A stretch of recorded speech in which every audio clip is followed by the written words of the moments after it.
Right on, man. What's good, party people? This is According to Woods, and I have the pleasure of having Mateo El Hollywood Leon, a boxer who hails from Arizona currently, but he's from Modesto in Central California and spent some time here in the Southern California area. Mateo, thank you for joining us. Man, thanks for having me. Pleasure, man. Really. Oh, the pleasure's all mine, my man. So obviously, you're involved with boxing, but how did you start? I mean, did you have any heroes growing up? I know for me, I mean, Tommy Hearns, Julio Cesar Chavez Sr., Mike Tyson, those are kind of like my glory days of boxing and my childhood. Were you kind of influenced by them as well? Or did you have another way about finding boxing, the sweet science?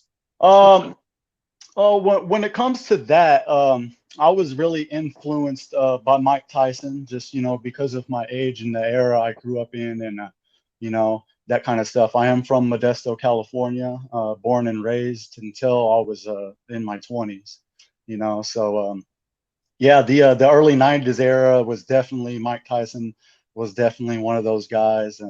That was an influence for me as far as getting mean and getting in there. So, but yeah, Yeah, he's a once in a generation type of figure. Most kids, they might see him on The Hangover or like a cartoon or whatever, but like for a kid of the 80s and 90s, man, he was an enigma. This is before social media and before like a lot of big sports teams. I mean, at the time where Mike Tyson was coming about, I mean, the halftime special at the absolutely. Hollywood, I mean, at the Super Bowl, I mean, was just a marching band. Yeah. Yeah, Mike Tyson definitely had a big influence on that. And another big influence behind the scenes for me, everybody throws Mike Tyson out there is because if he's just a monumental figure in the sport itself. But behind the scenes for me, personal was Roy Jones Jr. always stood out to me. He was a magnificent fighter. He was beautiful in the art that to me was that stood out to me was the art form of boxing, along with Sugar Ray Leonard was a little bit before my time, but the but how do you say it? The pattern, of Muhammad Ali's style, and then it went on to Sugar Ray Leonard's style, and then it was admitted by Roy Jones Jr. that he emulated them.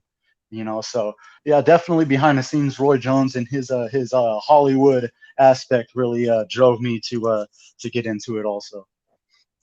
Dude, and that's another thing. Most people see Roy Jones now, who had just retired. It wasn't his best days in the last run of his career, but he was still a force, right? And Oh an yeah. amazing color commentator for HBO boxing.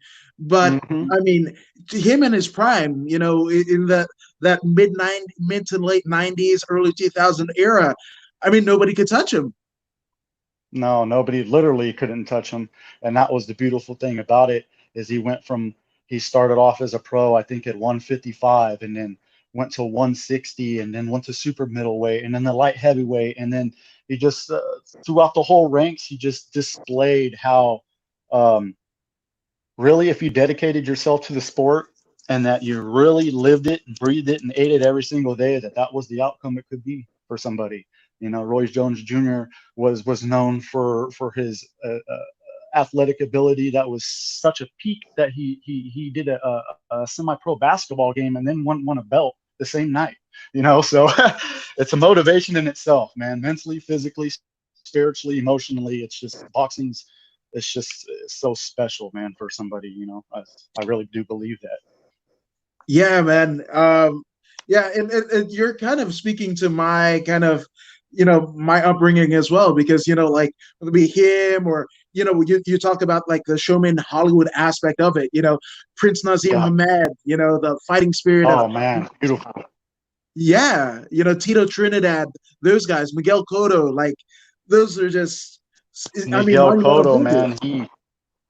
that guy for the Latino community. I mean, geez, man, it's just him, the old school Hands of Stone and stuff like that. Those guys right there, they they really really, excuse me on that, they really really man, just put a footprint and a fist print, you know, in the sport and stuff like that. And it's just beautiful. But Miguel Cotto, that guy, even the best of all time, according to records, Floyd Mayweather Jr. said that he was the toughest fighter he had seen in the ring. You know, and that's for somebody of that caliber to say that, man. Miguel Cotto, can't forget about him, brother. Yeah, never forget. Hashtag never forget because he's once in Yes, the sir. generation. Yes, sir, man, and still kicking, you know, or Yeah. punching rather. So obviously, you grew up in the Central LA area of California. What was that upbringing like? Because I mean, obviously, we're seeing places like Tracy in the MMA realm, and even boxing. They're cutting their own lineage, their own legacy in terms of of fighting and just having that indomitable fighting spirit. So, what was it about your upbringing in Tracy that was just like that you knew you kind of had to rise above what you saw in front of you? Well, me growing up in Modesto, California in the early '90s and stuff, was real rough. It was a lot of gangs, a lot of adversity, for a kid like me that, you know, I grew up in a home that wasn't you know, there's no shame. I never went without anything, but you know, we struggled a lot. You know what I'm saying? So that played a big part into, you know, getting picked on in school because we didn't have the clothes that everybody had, and then, you know, and I've had friends that didn't really make it out of that situation very well when it came to high school graduation and going into the real world and stuff like that. So growing up in that area, you know, really taught me how to physically overcome a lot of the situations, but mentally was a real struggle for me because I grew up in a home that you know, I mental health issues was a real big setback for me because I didn't realize we were going through that as kids in that area. You know what I'm saying? Me being, you know, a mixed Hispanic and white, and you know, getting picked on. You know, it's just bad areas growing up as a kid. Really, you know, make boxing, you know, a magnet to the emotional and spiritual aspect of becoming a better person and overcoming something. So that's growing up in that area helped me out like that because it was real rough, you know. So at Yeah, they say, the Central Valley. yeah, they say, in terms of how a diamond is formed, it's a piece of coal, right? And the pressure essentially, squeezes it out through periods of time, and then you get to see that nice shiny diamond that people pay thousands upon thousands, if not millions of dollars for. But most people forget that it was just a piece of coal, and that kind of again it fortifies the fact that going through strife, regardless of what it was and what background you are, it's not where you start out, it's where you finish. And nothing wrong with Modesto. I mean, I grew up in Inglewood myself, Inglewood, California. Not the best of times, but our successes essentially will be the things to help people kind of get along and go way beyond that particular stage in our life. But it looks like we've lost Mateo for just a second. I know he's going to be jumping right back on, but dude, thank you guys. And if you guys are new to this, I am According to Woods, and I cover all sorts of combat sports and do interviews such as this right here on YouTube and Facebook. So definitely share, and subscribe. And it looks like we've got Mateo back. There he is. Yeah, sorry, man. Uh, I don't know what's going on with the connection, but you know, you're talking about adversity, man. We're gonna pull through this. Let Yeah, no, for sure, for sure. Now, obviously, I mean, me see if that it switching was a spots helps. yeah. So obviously, you saw your life heading a certain way. Was that the kind of sign that you needed to leave Modesto, or what was the launching part to kind of leaving the surrounding? So actually, what's a kind of a personal thing with me is I joined the United States Marine Corps when I was 17 years old, as I thought that would be a way out of the streets and hanging around the wrong people and stuff like that. And so I tried that. That lasted maybe a year or a little less than a year, and that's what landed me in Southern California. Um, so when I was in Southern California, I kind of I ran into the wrong people. I got involved in some stuff like that, and so what really drove me to change was when I had been incarcerated. I actually went through a time in my life where I thought I had things under control, but I actually didn't, and I actually had to go do some time in the penitentiary because of some bad choices I had with a certain group of people that I decided to hang around with. And I had did a better half of a decade in prison. At that point, it still didn't set in. It still didn't just hit me the way it should have. Hey guys, um, let's answer some of the questions as Mateo will join back up. Shaman Steve, great show, great passion, must see viewing. I thank you wholeheartedly, good sir. Fernando Lipe, also in the boxing realm. Hello, my friend. Hello, Fernando. What's up, brother? How are you? And Shaman Steve says, "Fire creates steel." Well said. And that's a perfect analogy. Thank you, Shaman Steve, for that. Um, and Everett, thank you for this. A big shout out to Everett Osmer because he has set up not only this one but a litany of other interviews for me over the last couple of years. So I thank you wholeheartedly. And we're back with Mateo. Hey, Yeah, bud. let's see if let's see if I can get a better connection here somehow. No Let's worries, see man. here. Technology is fun. So how is this? It is 110 degrees outside here in southern Arizona. Can you see and hear me fine? Yeah, absolutely. All right, let's do it, man. We got it. Round three, baby. Excellent. So you were talking about your, I mean, obviously your time in the military, and thank you for your service as and you just celebrated July 4th. So again, independence isn't Yes, sir. free. So thank you for your service. But you were talking about Yes, after sir. coming out, you had some stuff that happened.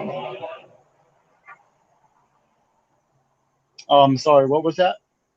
You had some you had some strife, coming out of resettling back into civilian life. Oh yeah, man. Coming back into civilian life after doing a stint like that was real rough. It was real mentally draining. It was emotionally difficult. Um, I mean, it isn't no mystery. We do a lot of fighting in there. But it's a different kind of fighting. That's a physical fight. When I got out, it was a spiritual and emotional fight. Man. It was real difficult for me. Um, it took me some years. In 2018, January 6th, I had a daughter. It really changed my life. That was the first major staple that changed my life was having a daughter. And that opened my eyes to a lot of things. I still wasn't a perfect person. I still dealt with severe depression, severe um, mental issues. I was in a deep, dark place that just wasn't repaired by anything from the last 12 years that have went on in my life. So the first thing was my daughter being born, and that changed me. But it didn't last long. The high of life wore off, and I started doing the same silly stuff, and doing the stint in prison and stuff like that. Really, just the place I was in, I had to leave, so I ended up in Tucson, Arizona. My cousin was in the Air Force, and he's a doctor here, and he took me in, and I made the change, man. I something inside of me told me to make the change, and I came here, and then that's where the new story and the chapter of my life began. And I've been in Arizona 2 years now, so That's great, and 2 years, that coincides with the amazing change in your life, in your daughter, and like you said, you weren't perfect, but you were on the path to redemption, and that's that's moreover what everybody could use, no matter where, record, no record, whatever the case may be. Everybody has a story of redemption, and a lot of times it's not where you start. Much like this interview, it's not where you start, it's where you're finished, right? And right. at this, at this kind of crazy time in the world, right, where there's certain circumstances that you would have thought maybe 3 months were, you know, set in stone, plans or jobs or financial security, right? You would have thought, hey, I can take this to the bank and I can cash it. But then right Yes. into March, everything just got blown out of the water, right? So that's one of the reasons why I think it's pivotal to have you on, is the fact that, to have people who are going through a lot of the same or similar mental, illness issues or emotional issues with. I mean, you have to be an Iron Man or a woman for this year so far Yes. to not mess with you. Yes, man. This year is really rough. I mean, I ain't gotta express any of that to say that 2020 has been a rough year. But the thing is I personally believe in the philosophy that that in changing things around us begins with changing things inside of us. And that comes with any level. That comes with an addiction. That comes with anger issues, depression, suicidal thoughts. That's anything that has to do with that. To change things around you, you got to change things within yourself. And if you don't change things within yourself, then other things around you are going to influence you to change in ways you don't want to change. So that right there is a reason why boxing has saved my life. It's to get into that part of the story where I came to Tucson, Arizona, and you know I I, uh, I struggled so bad with my personal life with things that I have been through. That I felt like there was nothing I can do. Everybody's aware of the Tyson Fury story. Well, I'm not to say that he isn't the real life. I'm the real life story of that. I've put myself in positions where I shouldn't be here today. I put myself in positions where I really didn't deserve a chance to be here today, but somehow I did, and I'm here. So, and my goal is to use boxing as a platform to share with the world that no matter what position that you are in life, that you can come back and you can do anything. And if you create a reality for yourself, it doesn't matter what happens. You got to persevere and you got to do it. You got to create it for yourself, and it can happen. I'm a 35-year-old. It's never had a bout, but I've been training for a year straight with professionals here in Tucson, Arizona, out of Tucson Southwest.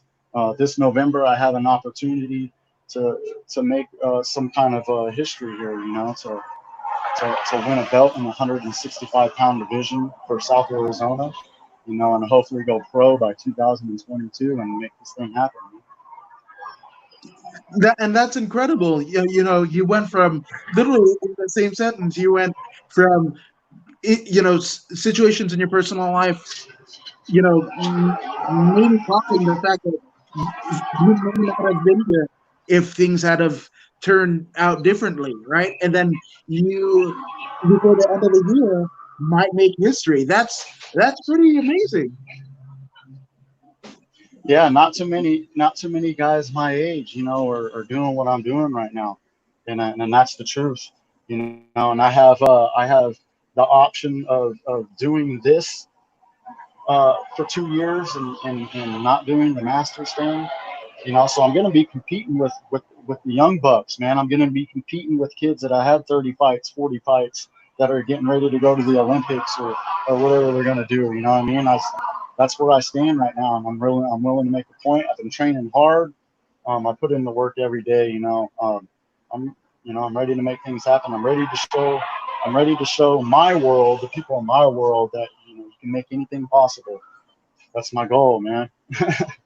No, for sure. And Shaman Steve says, that's the whole purpose of this experience, is to, take things upon your life that isn't so great, and you find a way to kind of, scope them into, what you need to go on to the next stage of your life. Yes, sir. Absolutely.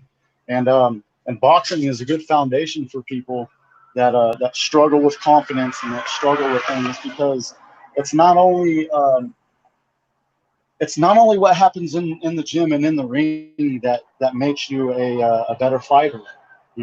It's happens what's outside the ring, what you do behind closed doors when people aren't on your live watching you and stuff like that. It's a real mental battle. It's a real dedication to the inner self, and that's why I love boxing, man. I fell in love with it. It changed my life. It took me, you know, uh, there was a point in my life where I was, harming myself. You know what I'm saying? And when I first started training in boxing, it showed me that if I tried and didn't give up on myself, that there's a door that can open into a mindset that you can do anything and that you have the power no matter what. Doesn't matter if you're 35 years old, 41 years old, 12 years old. You know what I'm saying? We have the power as individuals. And boxing opened that up for me. And I want to show the youth that it can be open too. You know what I'm saying? And I just feel real good about it. I feel real destined to do this. Yeah, man, and that's what I love about combat sports in general. Whether it be Greco-Roman wrestling, boxing, MMA, jiu-jitsu, whatever. To me, I Yes. feel like you know you're seeing the person that is in the ring or the cage or on the mats at their purest form, right? Because you Yes. can really see the soul and the sentiment of a fighter. There's a particular time in a fight or in training, whether it be weight cutting or personal issues or what have you, that might seep into your fight camp, and you have to figure out a way in front of like literally everybody. You have to figure out a Yeah. way to make it, instead of it being a negative, making it into a positive. And you end up having people kind of come to you and you're like, man, your story is my story, and I basically harness my dreams and hopes into you because I Mm. I'm from the same background, and that's the most pure and rewarding things that I hear and talking to fighters and even fans of fighting and people from different walks of life. It doesn't matter how you voted, what you prayed to, how much you got in the bank or don't have in the bank. We all are Absolutely. united by this one thing, and it's just beautiful. Yes, man. And man, you couldn't have said it better, really. It's just the whole sport, the combat sport. You know what I'm saying? Much respect to the people in MMA and wrestling and all that stuff. That stuff is brutal. Rolling around on the mat, and it's a whole different getting in shape mentally and physically. It's man, it's just really it's special.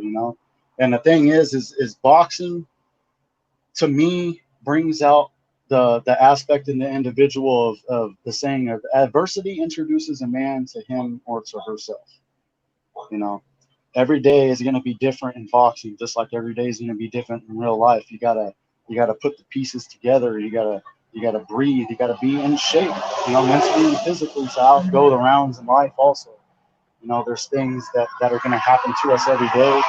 Um, I'm going to say that to say this. I've been in about three training camps with a professional named Juras Estrada. Um, Man, the dude is brutal. It's just the way he trains, the way the aspect of it. Really, it'll tear you down mentally because it'll make it and physically.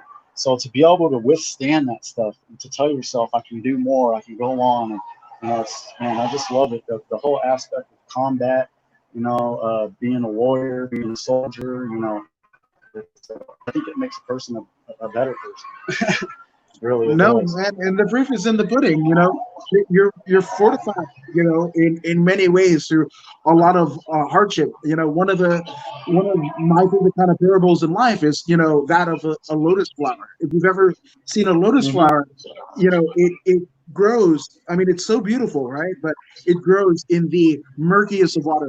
Like crap infested, dirty, whatever. Yeah. But this beautiful flower exists, and when you see it sprout, it's also dying, right? So it's giving off seeds as it's dying, right? So in the murkiness of water, Yes. sometimes there needs to be, a death to kind of usher in new life, and that's essentially what you're doing. You've shed away a lot of your old life. Of course, there's lessons that you've learned, good and bad, that kind of take you into the next chapter of your life, the next chapter of your fight acumen. But you're becoming that lotus flower, that you're pushing Absolutely. away everything to make everyone else, and even more so that yourself, to see the inner beauty that is. Yeah, that's absolutely true, and the analogy is just so spot on too. Because people don't really see the grueling, dirty, ugly, just aspects of what it takes to really be a champion, what it really takes to be successful in anything you do. Everything isn't glory and paychecks and stuff, and some of it's bumps and bruises and blood and tears, and that's the truth, man. And it makes somebody special, you know, for real. Yeah, 100%. Now, Fernando Felipe joins in on Facebook, and he asked, have you ever considered doing a couple pro MMA fights? Um, Mixed martial arts at this point in my life, no. I'm pretty set on the traditional boxing, only because of the I've been around it some time, and the dedication I put into it. But in the future, definitely might be something I'm thinking into. But nowhere in the near future, no. Absolutely. There's some things in the squared circle that we have left to accomplish before you go on to the next mountain. Oh yes, sir. Yes, sir. Now, how pivotal is it that the gym that you're at in Arizona, how has that kind of strengthened your resolve in terms of finding your place? Because obviously, having your life kind of centered in the life of your family, it's also cool that you would have your life centered in your gym family. Yeah, that's a unique story in itself, and now we're getting to the bread and the butter of my fight career, blooming. So if you will. So Tucson Southwest Boxing Academy is also, obviously located here in Tucson, Arizona, East Tucson, Arizona. Head coach Pete Quesada, you can look him up on Facebook. Wonderful human being, just an awesome person, angel from above. I have a few coaches that I'll shout out in the end, but that gym right there was my church. It was my sanctuary. It was I literally through I growing up and stuff, I have a professional boxer out of Oregon. He's a cousin of mine, so I've always been around it. So I called Pete Casala up on the phone, looked it up in the phone book. Was like, man, I'm getting into this. I'm doing this thing. Well, hit the number, called him, told me to meet him down there the next day, like for an interview or something. So I wear my little dress shoes and my jeans and dress shirt and stuff, and ended up jump roping for about 2 hours that night. And 225 pounds, smoking 2 packs of cigarettes a day, excuse me, severe deep depression, cutting myself, to get deep and dirty about, my personal life a little bit. I was in a bad place, man. I needed help. And that guy helped me. He threw me a jump rope and told me jump rope. And then, literally 13 months later, I went from 220 pounds to 160 pounds. I am fight ready. I'm ready to do this, man. I'm ready to make some noise. And that place saved my life. That place really made a dent in my reality of the people that were in there, the atmosphere when I walked into the gym, knowing that I was a 34-year-old guy that wanted to be a professional boxer. Are you kidding me? I would have laughed at myself 5 years ago. I probably would have said some mean things to myself 5 years ago, you know. But that place believed in me, and they still continue to believe in me. And and no matter the situation, I'm 35 now, and this coronavirus situation that happened this year was a blessing from God because I got in the best shape of my life. And I'm running 7 miles a day, 4 days a week. I'm training. My conditioning is going to be superior, to what I'm going to do. That place saved my life, man. Believed in me. That's amazing. That's amazing, and that's what I, love to hear. And people again are looking for a canary in the coal mine, so to speak, with all of this uncertainty that has kind of befell. I mean, the world over. You can't look over to another country and see what they're doing or whatever because everybody's affected, in one way or another. So it's just amazing, that you're able to kind of share your story with all of us here, because we're all searching for something, that will make us feel whole again.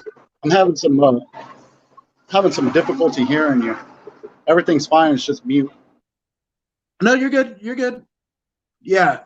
So, Mateo, where can people find you on social media to find out what you are doing as we get closer to November?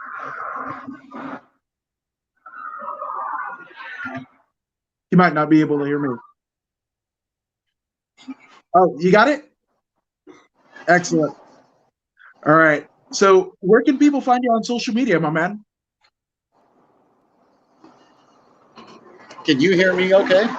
Yeah, absolutely. You're fine. Absolutely. You're good. How about now? Yeah, you're good. I can't hear you. Oh no. Um, yeah, I'm I can not sure see you what. just perfectly fine. Yeah, I can see and hear you. Unfortunately, there's something going on, but um, I'll kind of get into it. You can find him at Mateo El Hollywood Leon, on Facebook, and El I think it's El Official Lurch on Instagram. I'll put the links to it. But find Mateo in terms of what he's doing because, again, come November, he's going to show you guys something that you guys have never seen. But this has been According to Woods with Mateo El Hollywood Leon, and we are out.